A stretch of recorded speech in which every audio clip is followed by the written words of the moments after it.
नमस्कार, मैं हूं आपके साथ मीनाक्षी रजत। शाम के बज रहे 7 और वक्त है सबका हिसाब होगा का।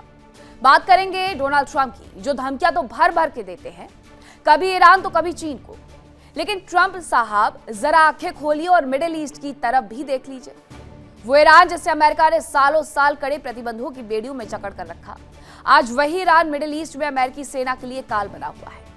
जिस अमेरिकी ताकत का ढिंढोरा ट्रंप पूरी दुनिया में पीटते हैं, उसे ईरान ने हकीकत का आईना दिखा दिया है। ट्रंप आपके जिन थार्ड और पैट्रियट डिफेंस सिस्टम पर अमेरिका नाज करता था, ईरान ने उनका दम निकाल करके रख दिया है। ईरान के ड्रोन्स और मिसाइलों के सामने ये सब अब खिलौना साबित हो रहे हैं। हालात ये है कि अमेरिकी हथियारों का स्टॉक खाली हो चुका है और पेंटागन को अब जंग लड़ने के लिए पुरानी मिसाइलें ढूंढनी और खरीदनी पड़ रही हैं। अब आखिरकार की पूरी जानकारी क्या है, चलिए वो मैं आपको बता देती हूँ। दरअसल ईरान युद्ध का असर अब अमेरिका के हथियारों के भंडार पर हुआ है और ये दावा कई रिपोर्ट्स में पहले भी किया जाता रहा है। अमेरिका ने पैट्रियट PAC-2 GAMT इंटरसेप्ट मिसाइलें खरीदी है, उसने इंटरसेप्टर्स खरीद लिए। 30 साल बाद वो फिर से पुरानी पैट्रियट इंटरसेप्टर मिसाइलें खरीद रहा है और पैट्रियट PAC-3 की कमी की वजह से अमेरिका को ये रक्षा सौदा नहीं मिला। अमेरिका के घटते मिसाइल स्टॉक की बड़ी चेतावनी है। अमेरिकी रक्षा कंपनी रेथियन ने पुष्टि की है कि अप्रैल में करीब $441.6 मिलियन का कॉन्ट्रैक्ट दिया गया और इससे ये बात साबित हो जाती है कि उनके पास इस युद्ध के दौरान इंटरसेप्टर उस संख्या में नहीं बचे जिसकी उन्हें दरकार थी। मिडिल ईस्ट में ईरान का नाम सुनते ही अमेरिकी सेना के पसीने छूटने लगते हैं और डोनाल्ड ट्रंप चले हैं चीन से दो हाथ करके। ट्रंप साहब ये खोखली धमकियां बंद कर दीजिए, क्योंकि दुनिया बहुत अच्छे से समझ चुकी है कि ईरान के सामने अमेरिका बेदम हो गया है और आप चीन से जंग करने का सिर्फ नाटक ही कर पाएंगे। भविष्य में अगर ऐसा होता है, उसे सिर्फ धमकियां, खाली धमकियां देते रह जाएंगे, क्योंकि चीन अमेरिका से बहुत आगे निकल चुका है और अमेरिका के पास तो हथियारों का पर्याप्त जखीरा तक मौजूद नहीं है। आज इसी चर्चा के लिए हमारे साथ खास पैनल जुड़ा, उनसे रूबरू करवाऊंगी, लेकिन उसके पहले एक छोटी सी रिपोर्ट देखिए।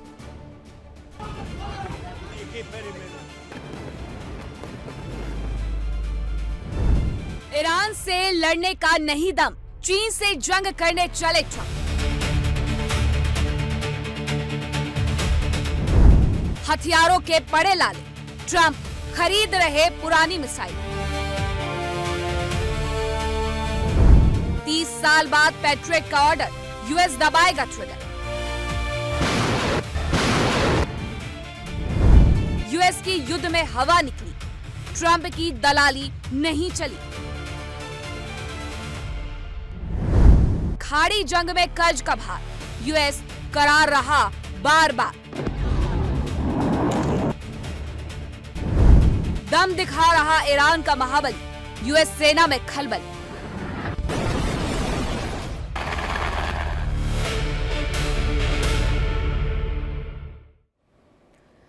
अब चर्चा की शुरुआत करेंगे।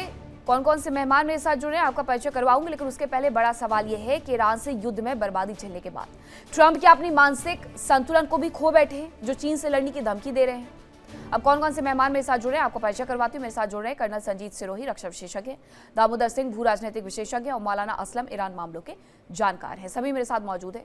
कर्नल सिरोही, ये बहुत पहले से सर ये कहा जा रहा था सिरोही सर कि कहीं ना कहीं अमेरिका के पास हथियार नहीं बचे हैं और अब रिपोर्ट्स भी ये दावा बहुत अच्छे से कर रही हैं कि उनके पास हथियारों का जखीरा कम हो गया है। लेकिन इन सब के बीच में अगर वो चीन से लड़ने की धमकियां दे रहे हैं, तो अब आप जरा ये समझाइएगा सर कि ये किस दम पर ये धमकियां देते हुए नजर आ रहे हैं? बचा क्या है अमेरिका के पास?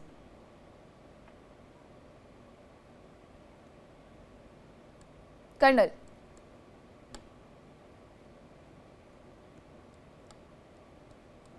ठीक है, शायद उन्हें आवाज नहीं मिल रही है, लेकिन दामोदर जी आपसे मैं इस सवाल का जवाब चाहूंगी कि अमेरिका के पास आखिरकार ऐसा क्या बचा हुआ है जिसके दम पर वो हर एक देश को धमकी देने पर उतारू रहता है हर वक्त? देखिए मीनाक्षी जी, नमस्कार। नमस्ते। आपको सबसे पहले ये समझना है कि अमेरिका इस समय सिर्फ चीन को धमकी नहीं दे रहा, उसकी धमकियां रसिया को भी थी। जब यूक्रेन के साथ वो खड़ा था, रसिया को भी बहुत बार धमकियां दे चुके हैं ट्रंप। ईरान को भी दे चुके हैं। ट्रंप के ट्रम्प की बातों में और उनके कामों में बहुत बड़ा अंतर है। इस समय वो बुद्धि और विवेक दोनों से मुझे लग रहा है कि थोड़ा सा कमजोर हुए हैं यहाँ पर एक चीज माननी पड़ेगी कि इस समय जो ट्रम्प की हालत ईरान की वजह से हो रही है, उसकी वजह से हो सकता है उनका मानसिक संतुलन या उनकी जितनी भी लीडरशिप क्वालिटी है वो सब बहुत ज्यादा डैमेज है। उनके उनकी बातों का जो असर है, वो बातें और उनका जो काम का फर्क है वो बहुत साफ नजर आता है। ईरान के ऊपर आपने एक गलत स्ट्रेटजी, आपने समझौता किया, फिर उसका पालन नहीं किया ईरान ने, बिना आप किसी नतीजे के आप समझौता करने चले थे, तो यहाँ पर भी आपको मात खानी पड़ी, दोबारा से फिर से आपको जंग स्टार्ट करनी पड़ी। अब ईरान पता नहीं कब आपके साथ समझौता करने को सहमत होगा, कब उसकी शक्तियां इतनी कमजोर होंगी कि वो समझौते की टेबल पर आएगा। मुझे नहीं लग रहा कि इस समय अगले 1 या 2 महीने ईरान कुछ इस तरह से कदम उठाने वाला और बराबर अमेरिका को टक्कर दे रहा है। बात आती है चीन की, तो चीन के साथ उनको पता है कि ईरान के साथ कौन से मुल्क हैं, 2 मुल्क हैं जिनकी वजह से ईरान उनके साथ बराबर टक्कर ले रहा है, वो चीन और रसिया हैं। तो उनका धमकी देना इस समय कोई नई चीज नहीं है। पर एक बात कहूं कि अमेरिका को चीन के साथ या किसी भी ऐसे मुल्क के साथ अब कोई भी ऐसा कदम उठाना, किसी भी तरह का गतिरोध या किसी भी तरह का युद्ध लड़ना, मुझे तो नहीं लग रहा कि इतना आसान होगा, क्योंकि ईरान युद्ध से बहुत सारे सबक उन्हें मिले। उनकी अपनी ट्रेनिंग में बहुत सारे फ्लॉज नजर आए, जहां पे फ्रेंडली फायर में उनके अपने एयरक्राफ्ट लॉस हुए, और इसके अलावा भी उनके काफी सर्विस पर्सनल को लॉस हुआ है उन्हें। तो ये सारे सबक अभी जो है ट्रंप, और निश्चित तौर से अमेरिका की जनता इसकी जवाबदेही तय करती है। अमेरिका की जनता वहां पे इस चीज को नोटिस करती है कि आपने क्यों लड़ाई लड़ी, लड़ाई लड़ने का मकसद क्या था और हासिल क्या हुआ उसके बाद। तो आने वाले समय में जो नवंबर में मिड टर्म इलेक्शन है, उनको देखते हुए ट्रंप, मुझे नहीं लगता कि कोई कोर कसर बाकी रखेंगे ईरान युद्ध में एक तरफा विजय हासिल करने के लिए। और ऐसा मुझे लग रहा है ईरान कोई कमी नहीं छोड़ेगा ट्रंप को विजय और अब तो उनके से पास रोकने पूरी के लिए। पूरी अगर रिपोर्ट है मौलाना असलम ईरान के पास, तो वो इस बात का पूरा फायदा उठाएगा कि जितने भी एयरबेस हैं अमेरिका के, उन्हें कैसे भी करके तबाह कर दे, ताकि आगे आने वाले वक्त में ईरान को इससे फायदा हो सके। जी मीनाक्षी जी, नमस्कार। बहुत बहुत शुक्रिया आपका। देखिए, सबसे बड़ी बात यह है कि जैसा कि आपने इंट्रो में ये बात कही कि डोनाल्ड ट्रंप जो है इस वक्त बहुत ही बुरी हालत में हैं, और ये सच्चाई है कि अमेरिका और अमेरिका के जो एक्सपर्ट हैं, वार एक्सपर्ट हैं, उनकी बराबर मीटिंगें हो रही हैं इस सिलसिले में कि ये जो जंग में हम लोग दाखिल हो गए हैं, इससे कैसे बाहर आया जाए। अमेरिका रात दिन ये कोशिश कर रहा है, और वो ईरान से वो ये बात कह रहा है कि किसी तरह से तुम जो है वो सीज फायर करने के लिए तैयार हो जाओ। ईरान ने भी जवाब दिया है, और जब भी डोनाल्ड ट्रंप ने सीज फायर के लिए कहा, ईरान ने ये ज़रूर कहा है कि हम सीज फायर करेंगे, लेकिन धोखे वाला सीज फायर नहीं होगा। ईरान ने यह भी कहा कि सीज फायर बंदूक की नोक पर नहीं होगा, बल्कि बराबरी का दर्जा, जैसे 2 लोग सीज फायर करते हैं वैसे होना चाहिए। और आज जो है मीनाक्षी मैडम, एक बहुत ही अच्छी खबर ईरान के लिए है, और बहुत ही बुरी खबर अमेरिका के लिए है कि वो टॉम हॉक मिसाइल कि जिस पर अमेरिका को नाज था, उसे ईरान के डिफेंस सिस्टम ने गिराया है, डिस्ट्रॉय किया है। आप फैक्ट प्लीज चेक कीजिएगा तो आपको मालूम होगा कि ये टॉम हॉक मिसाइल इतनी खतरनाक है कि डिफेंस सिस्टम को भी जो है वो धोखा दे देती है। आपने शायद सुना हो कि यूक्रेन में जब अमेरिका ने टॉम हॉक मिसाइल देने की बात की थी, तो पुतिन कितना नाराज हुए थे और कहा था कि अगर तुमने ये मिसाइल, यूक्रेन से कहा था कि अगर ये मिसाइल, टॉम हॉक मिसाइल अगर इस्तेमाल की तो हम पूरे यूरोप को जो है तबाह बर्बाद कर देंगे। कहने का मकसद ये है कि इस वक्त ईरान बहुत ही मजबूत पोजीशन में है, बहुत मार खा रहा है, बहुत जानी नुकसान हो रहा है, बहुत माली नुकसान ईरान का हो रहा है। बिल्कुल हो रहा है, लेकिन अब जो रिपोर्ट्स कह है। रही हैं, क्या उसके बाद कर्नल संजीव सिरोही, एक तरफ ये कहा जा रहा है कि अच्छा खासा बजट इस पूरे युद्ध के दौरान अमेरिका ने अपना खत्म कर दिया है, बार बार पेंटागन की तरफ से बजट बढ़ाने की डिमांड की जा रही है, कांग्रेस के सामने सीधे सीधे उन्होंने प्रस्ताव भी रख दिया है, दूसरी तरफ उनके पास हथियार नहीं है। तो इस लड़ाई को बहुत लंबे वक्त तक वो जारी रख पाएंगे, और इन सब के बीच में कभी ग्रीनलैंड उन्हें कब्जा में चाहिए, कभी उन्हें मैक्सिको चाहिए, कभी दूसरा देश चाहिए। तो ये सब कुछ पॉसिबल है भी या अमेरिका सिर्फ और सिर्फ ऐसे ही हवा में ये तमाम बातें कर रहा है? मीनाक्षी जी, जब भी आपको आवाज आ रही है मेरी? जी जी सर। एक फौज का तंत्र है जो कि एक अमेरिका में जो सबसे वीकेस्ट लिंक है वो डोनाल्ड ट्रंप साहब है, क्योंकि उनकी फौज को उन्होंने कंफ्यूज कर रखा है। कभी कुछ सुबह कुछ बोलते हैं, शाम कुछ बोलते हैं। तो जो मिलिट्री लीडरशिप है वो पॉलिटिकल लीडरशिप से क्लैरिटी नहीं मिल रही उनको, क्या वो चाहते हैं। कभी ग्रीनलैंड चाहते हैं, कभी वेनेजुला में घुस जाते हैं, कभी चाइना को जो है थ्रेटन करते। लेकिन दामोदर जी, ऐसा लगता है कि अमेरिका सच में इतना दम रखता है जैसा उसको पहले पावर माना जाता था? दुनिया भर ये कहती थी कि वो सुपर पावर है, लेकिन वो सुपर पावर की क्षमता धीरे धीरे खोते जा रहे हैं। मीनाक्षी जी, कोई भी देश अपने आप को घोषित सुपर पावर बता सकता है। ऐसे तो पाकिस्तान ने भी इंडिया को बहुत सारे वार में हराया, 1971 में भी। बोलते तो यही है, लेकिन असलियत क्या होती है? सुपर पावर वो होता है जिसके साथ आप, सुपर पावर का मतलब सिर्फ लड़ाई लड़के और लोगों की जिंदगियां या लोकतंत्र की रक्षा के नाम पर आप लोगों के मुल्कों को बर्बाद नहीं करते। सुपर पावर के पैमाने ये होते हैं कि आप अपने साथ जुड़े हुए मुल्कों की तरक्की के बारे में सोचते हैं। आपका सुपर पावर होना, पहली बात तो अगर मैं सैन्य तौर से सुपर पावर की बात करूं तो वियतनाम युद्ध के बाद से अमेरिका की सुपर पावर कम ही होती गई है और उसको सभी युद्धों में मार खानी पड़ी है। चाहे वो अफगानिस्तान हो, उसको आपने बुरी हालत में छोड़ा। इराक के अंदर आप जाते हैं वेपन ऑफ मास डिस्ट्रक्शन के लिए, वहां पर भी आपको बुरी तरह मुंह की खानी पड़ती है। क्या नतीजा उसके बाद निकला? आज इराक अपने कबीलाइयों से भरा पड़ा है, वहां पे उनकी जंगें चल रही हैं। इसके बाद आपने जिस किसी भी मुल्क में यूक्रेन का साथ दिया, क्या नतीजा निकला आपकी सुपर पावर होने का? आज 4 साल से यूक्रेन, 5 साल से बर्बाद मुल्क हो रहा है। वहां पे दुनिया भर का रशियन अटैक और यूक्रेन को तबाही। आज अपनी जंग की वजह से यूक्रेन कितना पीछे गया ये भगवान जानता है और यूक्रेन जानता है अच्छी तरह से। तो अमेरिका तो किसी भी मुल्क के साथ खड़ा हो जाए, बेशक वो सुपर पावर बने कुछ भी बने, या किसी मुल्क में हमला करे, कोई मकसद उनका वियतनाम युद्ध के बाद हासिल होता हुआ नहीं दिखा। वो चाहे कोई किसी भी ऑपरेशन की बात कर लें। और खास करके अमेरिका के अंदर अब ये फितूर रहना, क्योंकि सारे मुल्क अब डेवलप कर रहे हैं, सभी मुल्कों के पास टेक्नोलॉजी, कहीं ना कहीं गाये बगाए आपकी टेक्नोलॉजी को भी रिवर्स इंजीनियरिंग के द्वारा लोग हासिल कर रहे हैं। तो ऐसे समय में ईरान में कोई कमी थोड़ी छोड़ी। अमेरिका के जितने भी वेपन सिस्टम हैं उन सबको उसने ट्रैक किया, मिडिल ईस्ट पे उनके बेसिस को तबाह किया। और आपको क्या लगता है, ये मिडिल ईस्ट के बेस थे जो ईरान के साथ अमेरिका समझौते करने के लिए आगे आया था। सबको पता था कि अमेरिका की कमजोरी कहाँ पर है, ईरान ने उसका पूरा फायदा उठाया।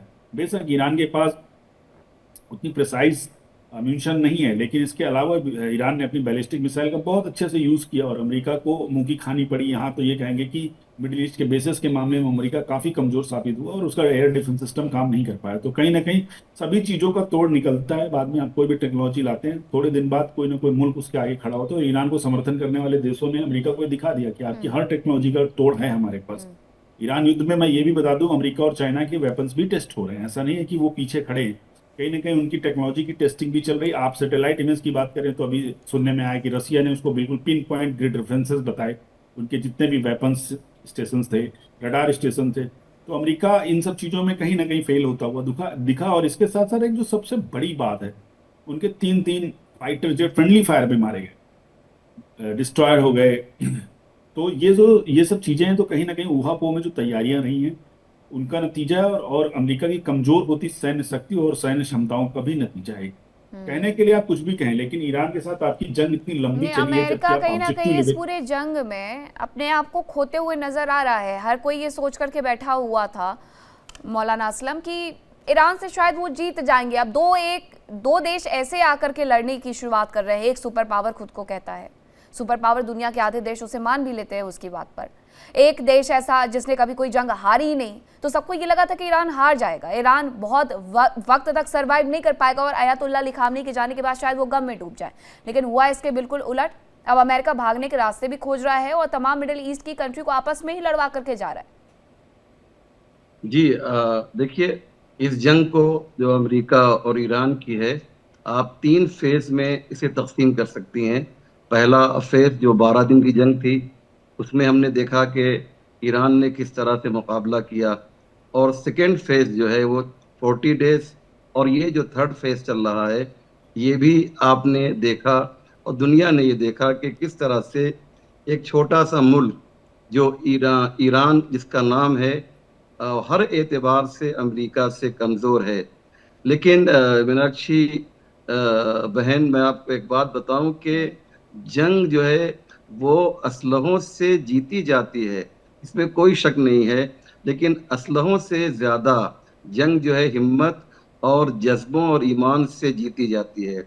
आपने देखा ईरानियों के मिजाज को कि जब तक ईरान पर अटैक नहीं हुआ था, 15% लोग, जैसा कि लोग बताते हैं कि वो लोग ईरान गवर्नमेंट के मुखालिफ थे। लेकिन जब उनके मुल्क पर हमला हुआ तो वो 15%, कुछ कम ज़्यादा तादाद हो सकती है परसेंटेज, लेकिन वो भी आज ईरान की हुकूमत के साथ, सरकार के साथ जो है नज़र आ रहे हैं। और इनका एक ही मुतालबा है, कोई दिन ऐसा नहीं है कि ईरान में प्रोटेस्ट ना हो रहा हो, लोग सड़कों पे ना निकलें। और हर एक का एक ही नारा है कि हम जब तक के अपने रहबर यानी अपने लीडर का इंतकाम और रिवेंज नहीं ले लेंगे, हम पीछे नहीं हटेंगे। तो वो जज्बा है जो ईरानियों के पास है। यकीन जानिए, असलहा बराए नाम है अमेरिका के मुकाबले में, लेकिन ईरान को ये बात मालूम थी। 47 साल से ईरान के जहन में ये बात हमेशा रही कि एक न एक दिन अमेरिका हम पर अटैक करेगा। इसलिए ईरान ने कुछ नहीं किया, सिर्फ और सिर्फ मिसाइल तैयार की। और अभी जो ईरान की एक नई मिसाइल, नई तो खैर नहीं है, लेकिन जो उसका नया वर्जन है, सिज्जील मिसाइल जो है, जो ईरान ने अभी इसको निकाला है, ये बहुत ही खतरनाक मिसाइल है। मोहम्मद अकरमी निया ने, जो ईरान के फौज के स्पोक्स पर्सन हैं, उन्होंने ये बात कही है कि अभी हमारे बहुत से असलहे यानी बहुत सी मिसाइलें ऐसी हैं कि जिसे हमने अभी जाहिर नहीं किया है। वो मिसाइलें जब हम उसे इस्तेमाल करेंगे तो उस वक्त अमेरिका को ये समझ में आएगा कि उसका पाला। अच्छा, बहुत सारी रिपोर्ट्स इस बात का बड़ा जिक्र है। करती भी हैं दामोदर जी कि कुछ ऐसी मिसाइलें बनाई गई हैं जो सीधे अमेरिका को भी जद में ले आएंगी। 14,000 किलोमीटर जिनकी मारक क्षमता बताई जा रही है। हालांकि इस बात को लेकर के बहुत ज्यादा दावे ईरान की तरफ से नहीं किए गए हैं, लेकिन बहुत सारी रिपोर्ट्स ये दावे जरूर करती हैं। मीनाक्षी, अभी इंटरकॉन्टिनेंटल बैलिस्टिक मिसाइल की बात को मैं नकार सकता हूँ, क्योंकि अभी तक ईरान ने उसका कोई टेस्ट नहीं किया है। तो इस समय ये कहना सिर्फ एक डराने वाली बात है, ये प्रोपोगंडा हो सकता है। लेकिन उसकी कुछ बैलिस्टिक मिसाइल्स हैं जिनकी रेंज पे यूरोप के कुछ कंट्री आ सकते हैं, टेस्ट किया जा सकता है। अभी आपने देखा जिद्दा जॉर्डन के अंदर उन्होंने जो अटैक किए, ये सब उनकी उसी क्षमता का परिचायक थे। लेकिन इतनी जल्दी ये कह पाना है कि ईरान के पास इंटरकॉन्टिनेंटल बैलिस्टिक मिसाइल्स हैं और या वो सक्सेस होंगी, बना सकते हैं मिसाइल बनाने में कोई प्रॉब्लम नहीं। ऑलरेडी उन्होंने बहुत सारे ऐसे वेपन दिखाए इस लड़ाई में जो कि दुनिया को आश्चर्यचकित करते रहे। लेकिन इस हालत में अभी ईरान नहीं है कि आईसीबीएम पे को टेस्ट करे या उसका प्रयोग कर पाए, मेरा मानना है। और ऐसे कई सारे मुल्क हैं जो उसकी क्षमता को आगे बढ़ने भी नहीं देंगे। दूसरा फैक्टर ये है कि ईरान की कुछ भी कहा जाए, ये बात माननी पड़ेगी अमेरिका के जंग के साथ अमेरिका का नुकसान तो हुआ है, लेकिन ईरान का भी बहुत ज्यादा नुकसान हुआ है। इस कारण से भी अगले कई सालों तक उसके पास आईसीबीएम जैसी चीज और वो टेस्ट कर पाए, ये संभव नहीं है। लेकिन और इन एक सबके चीज जो बीच में कहूंगा अगर ये कि कहा जाए, अगर आप मोटा मोटी देखें कि ठीक है उन्होंने आईसीबीएम बना ली है, दूसरी तरफ इनके पास पैट्रियट से लेकर के थार तक सब कुछ कम हो गया है, तो ये मिडिल ईस्ट में कह रहे थे कि जितने भी तमाम देशों में हम एयरबेस का इस्तेमाल कर रहे हैं, हम उन्हें सुरक्षा देंगे। जापान से लेकर के साउथ कोरिया तक जो पैट्रियट और थार्ड सिस्टम, डिफेंस सिस्टम उन्होंने तैनात किए थे, वो भी मिडिल ईस्ट के लिए मंगवा लिए थे। अमेरिका अपनी सुरक्षा कर पाएगा और इन लोगों को सुरक्षा पहुंचा पाएगा? नहीं, बिल्कुल अमेरिका इस चीज में बहुत ज्यादा फेल हुआ है। चाहे जितने जहां पर भी उसके बेस रहे, उन सभी मुल्कों को ईरान ने टारगेट किया और करने के बाद अमेरिका को ये खुलेआम चुनौती भी थी अमेरिका के लिए कि आप बचा सकते हो तो उन मुल्कों को बचाओ। लेकिन कहीं ना कहीं लगभग 50% उसके अटैक सक्सेस होते हुए दिखे हैं। और उन्होंने अभी उनकी मिसाइलों के जो मैनुअर हैं वो देख के लगता है कि नहीं, काफी हाईटेक टेक्नोलॉजी है, जहां पर उन्होंने इंफ्रारेड सीकर्स या इंफ्रारेड टेक्नोलॉजी का भी उपयोग किया है। उन्होंने defence system, air defence system को चकमा देने के लिए अमेरिका के, और अमेरिका के हर एक जितने भी एयर डिफेंस सिस्टम लगे हुए उन सबको काउंटर करने के लिए उन्होंने अपनी तैयारी बहुत पहले से कर रखी थी। और मैं एक बात बताऊं, अभी जैसे कि हमारे साथ को पैनलिस्ट बोल रहे थे, ईरान इस बात के लिए प्रिपेयर था कि जब भी कभी अगर ईरान के ऊपर हमला होगा, ईरान मिडिल ईस्ट में अमेरिका के बेसिस पे अटैक करेगा और उस अटैक को करने के सक्सेस करने के लिए उसे किस तरह के टेक्नोलॉजी का इस्तेमाल करना, ये भी उसने कर रखा है। मिसाइल के जखीरे ईरान के पास हैं, उसमें कोई शक नहीं है। और वो जखीरे अमेरिका पूरी तरह से जब तक कि बूट ऑन ग्राउंड नहीं होगा नहीं खत्म कर सकता। और ऐसा करने में मुझे लगता है कि अभी वक्त लगेगा यानी कि उसके अमेरिका को, पास हो सकता है सीधे कि ये सीधे हो भी कम नहीं। हुए हैं हथियार, एकदम खत्म नहीं हो गए हैं। कर्नल, आपको मेरी आवाज मिल रही है?